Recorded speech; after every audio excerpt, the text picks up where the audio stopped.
হযরত বেলাল যখন আশহাদু আন্না মুহাম্মাদুর রাসূলুল্লাহ বলছে, মদিনার মাটিগুলি থরথর থরথর করে কেঁপে উঠছে।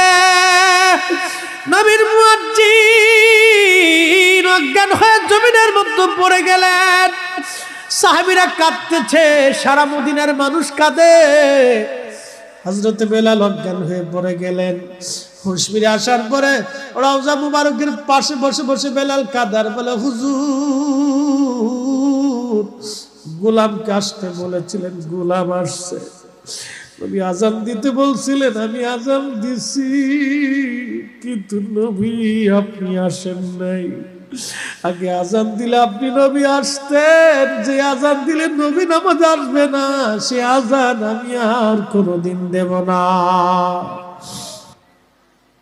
হে রাসূল তোমায় ভালোবাসি,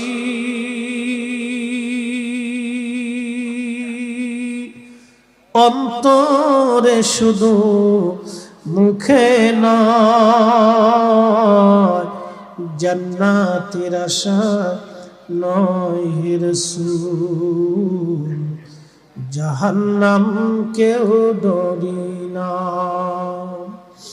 তোমায় পাওয়ার আশায় মন ছুটে যায় মদিনায়, তোমায় পাওয়ার আশায় মন ছুটে যায় মদিনায়।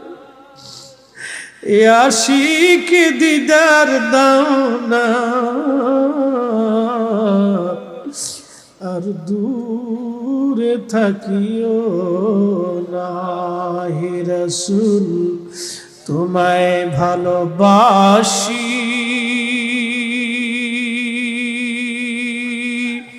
অন্তরে শুধু মুখে নয়, জান্নাতের আশা নয় হে রাসূল, জাহান্নাম কেউ ডরি না।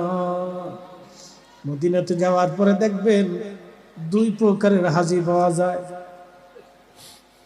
রওজা শরীফের পাশ দিয়ে অনেক হাজী হেঁটে চলে যায়, শুধু সালামটা দিয়ে চলে যায়, হৃদয়ের মধ্যে কোনো অনুভূতি নাই। আবার কিছু হাজী দাঁড়ায় দেখবেন রওজা শরীফ দেখার সঙ্গে সঙ্গে কেঁদে কেঁদে অস্থির হয়ে যায়। রওজা মুবারকের পাশে দাঁড়ায় ধরে কাঁদে, আমি নিজে দেখছি।